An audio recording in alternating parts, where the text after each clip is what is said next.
Hello and welcome back. I'm Lygo, this is My Life in Football Manager episode 21, and today we've got the season review and transfers of the summer.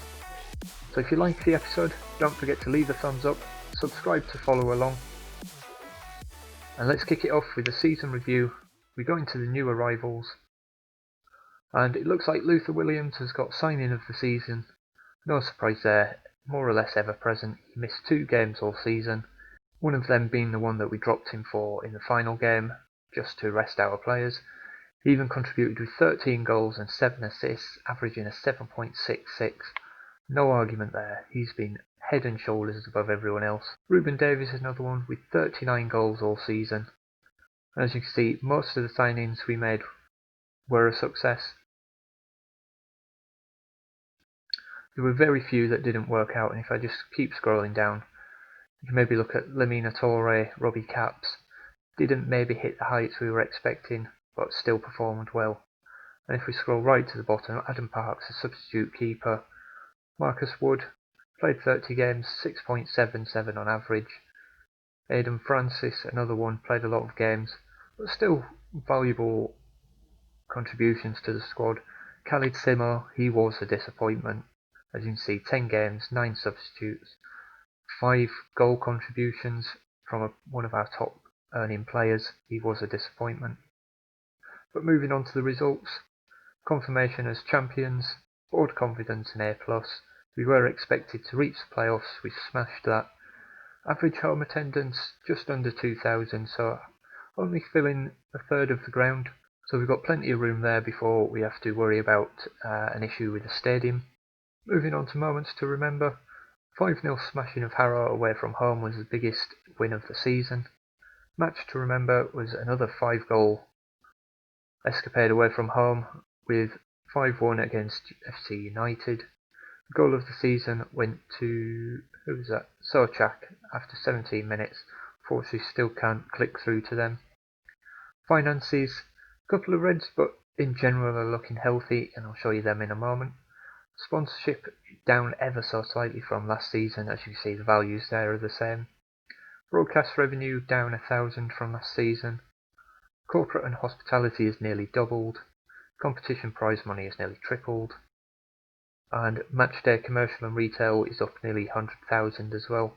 Reputation has stayed the same. And total merchandise sales is up hugely as well. Best 11 looks like this: Goodman in goal, Lowy and the 3 Williams at the back, which I'd agree with. Francis and Skeffington in the midfield. Philogene Bides, Sochak and Verma are the attacking midfielders with Davies up front. I would agree with that. You can maybe argue over Francis, but I suppose who were the other two? Wood and I think was it Evans? They were good performers, but never really scored high. They were just Mr. Reliable in the middle. Moving on to the accolades now. 2 Manager of the Month for me throughout the year. Fans Player of the Season, Luther Williams, who also got Young Player of the Season and Signing of the Season, so he's had an incredible year. Goal of the Season, as we saw, was David Sochak. Top scorer was Ruben Davies with 37 goals in the league. Sam Skeffington was our top assist maker with 12. Ruben Davies with 9 man of the matches, and the highest average rating was Luther Williams again. And I won't go through the club record breakers, but there they are. If you want to see them, just hit pause on the video. History in the making. As you can see, we're champions. Nice trophy to add to the collection. So moving on to what we want to see next season, or what rather the board want to see next season. So if you just come in and negotiate this, they now want to see, as well as entertaining football, possession-based, defensively solid football. It's only favoured, so I think I'm inclined to keep that on. And as we come down, it's starting to get a bit more worrying. My contract expires at the end of next year. The club are looking for us to avoid relegation, so the ambition seems to have gone. And rather worryingly, the owner is now looking to sell the club, with no other ambitions going forward. So as I talked about in the last video, I wanted to see a bit of ambition from Telford. The club is in reasonable standings. We've just got promoted, got great facilities, got good ground. So I'm not quite certain where this has come from. but we'll confirm that. And it is something that could push me to take in another job should we get any offers. As it stands, there's no reason for me to move on, so I won't be actively looking. As you can see, no real team leaders at the club. Jack Edwards is a highly influential player. End of season team meeting rather. Discussed the plans, and I think we're in a good position to avoid a relegation battle. The players seem to disagree with that. Ooh, that's interesting. We'll back down on this occasion, not to put too much pressure on them. And so the overall reaction has been relatively good. I'm not going to make any promises, and I'll see them at the start of pre-season. Nice and simple. So the team meeting didn't go as well as planned, but I'll move forward probably until the 1st of July once the contracts have run out for the players in the higher divisions. So I'll jump back with you then.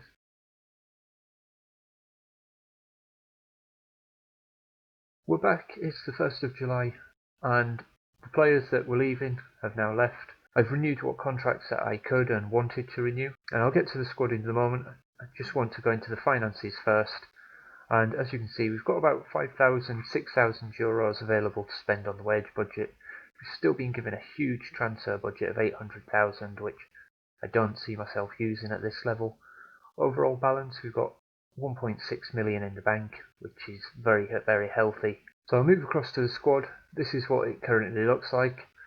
And as you can see, I've already got as many trials as I can in there. And there are some new faces, but let's go to the transfer history. I'll show you in depth. And first we'll go to released players. And that's the wrong season. So the released players, Omprion, Marcus Wood, Jack Walls. For the Jean Bides was a player that I wanted to keep, but wanted too much money, so he left in the end. Harvey Smith, Sam Nom was a player I was unsure about whether to keep him. To be honest, at 25 years old, I just don't see him making the step up. Salam Simo was unfortunately one that didn't work out, one of our higher paid players. Went on to be a bit of a disappointment. Reserve keeper Avenel, I don't think he played a game at all last year. Williams wanted a lot more money, and despite being a regular 35 games last season, it's a bit of a disappointment to see him go. Had a bit of versatility down that right hand side, but I'm sure we can get somebody else in. Louis Marsh, very much a bit part player. Billy Leach, again a player that technically had potential according to the reports, but I thought was probably at the top end of where he was going to be. And then finally Aidan Francis. Let's move to the transfers now. Owen Goodman left, unfortunately, and I was thinking he might be a backup keeper this year. I think we could have got someone in much better than him. Didn't have a bad season at all last year, but wouldn't agree to being a backup, so he's left, and look at the money he's on now, 2.4 grand a week, and we couldn't compete with that. And then because the season's just ticked over, we haven't got any technically this season, but if you scroll down to the bottom here, a few new faces. So Adam Parks was the last in January, and then free signing Joshua McGrath from Manchester City. I see him being a ball-winning midfielder, and he's only 18, very low determination, but he's loyal. I think with a bit of mentoring, he could be a key player this season. Ricardo Gallo, is a player that's probably going to play as a playmaker beside McGrath. Another one in from Man City as well, I think. Yeah, Man City. So red in their youth team, professional player, good physical attributes, decent mentals. The only one lacking really is bravery. And then, as we can see, as a playmaker, he's got good first touch, decent at tackling, passing, technique. So probably likely to play alongside McGrath. Morgan Bull has come in as a left back reserve to compete with Daniel Lowy, and I think a player with high hopes here. Physicals are not the best, but look at those mentals, and tackling, heading is okay. So it should be a good player at left back. Another player that we've managed to recruit, Timmy Abraham, probably the highest paid player at the club at the moment. Not really sure where I see his best position. Staff are suggesting right winger. I probably see him more as an advanced forward, competing with Ruben Davies. But That said, if we just go back into him, he's not the best of goal scorers, so we'll see how that pans out. And then two more, we've got Dominic Jones, can also play anywhere defensively through the middle. I think he's more likely to be a central defender. Another young player released from Southampton, so he's been picked up. And then Chris Adams from Manchester United, somebody that can provide support at fullback, also likely to be a centre-back. Big defender, 6'5", no nonsense centre-back. I think he'll be a good addition. So we've got some players in, still got more to recruit. And if we go to the team report, it now looks like this. So you can see we've still got a bit of work to do. We're looking fairly good defensively. We've got Lowy Bull at left back. Ingapisi's still at the club as well. Probably likely to go out on loan. Then we've got Williams. I think McGrath's going to play a bit further forward. We've got Jones, Adams. Who else have we got? Ngapisi and Balkan playing there as well. Williams and Adams are the two right back options at the moment, so definitely need to strengthen there. I think this is filtered to 2 stars yet. Parks is our only goalkeeper, so we need a goalkeeper, a right back. Then looking further forward, we've got Gallo, McGrath, Skeffington, Edwards in the midfield, so 4 people there for competition. I think that's a good amount, unless somebody very, very good comes along. On the right, we managed to keep hold of Jai Verma. Wasn't sure whether we were going to keep him with his injury proneness, but I think as a backup option he should do. Abraham, like I said, he's probably more likely to play further forward, but good to know you can play on the right as well. Sochak with Gallo, who can also play in the attacking midfield. Probably look to bring one more attacking midfielder in. Also clearly need a left winger as well. So I think wingers and a right back and a goalkeeper are the main priority at the moment.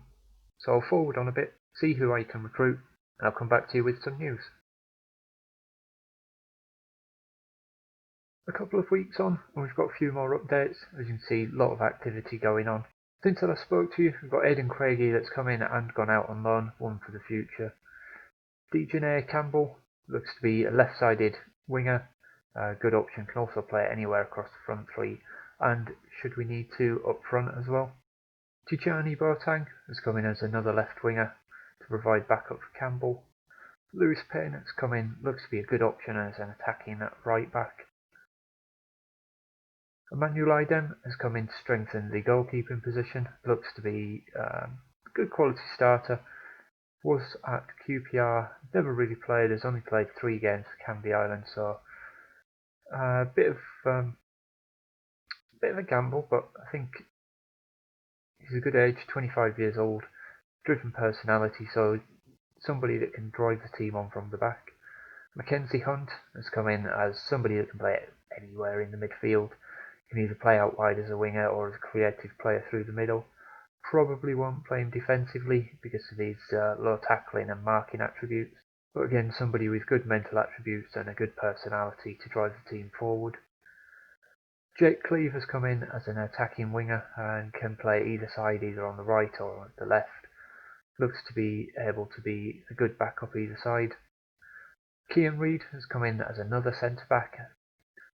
Wasn't particularly looking for a centre-back, but if I go to his reports, it's changed now. He was shown as a potential championship player, so that's gone down a bit, but never mind. Then outs, and the only out we've got is Hayden Laird Hughes, who's gone out on loan, but he was a youth player. So I'll come back with you just before the first game of the season, and we'll see what else we get done through the summer. Okay, I've continued forward onto the first game of the season. I've not played that yet, that'll be the next episode. But as you can see, there's been no real activity afterwards, no incoming transfers. The only player leaving was Simon Carter, a youth player going to Swindon's under-18s. So without the trials, the squad now looks like this. I think we've got 21 players. Let me just double check that. Yes, we've got 21 players. I think we've got a rather small squad, but I think we've got a nice mix. Brought young players in. Jack Edwards was one that I gave a contract to. 32 years old. As you can see, he's not going to be a major part of the team. But what he does bring is good determination, good leadership, a balanced personality, somebody with good teamwork and work rate that can mentor a lot of the young players that we've got. because aside from him we've got two keepers, 25 and 24, and then other than that every other first team player is under the age of 23. But that said, they do have a good current ability between them. I think we can be competitive going into this season. And let's have a look where the media predict us to finish. So the media are predicting a 7th place finish, which I think is an encouraging sign. So that puts us, I believe that's a playoff spot, isn't it? Yeah, top 7 is a playoff spot. I would want us to finish mid-table. I think realistically, in terms of this save and where I want to be getting promoted, whether that's through the playoffs or as champions this year. We're going to have a couple of tricky fixtures. Bolton is obviously a standout fixture, Northampton another one. But we'll wrap the episode up there.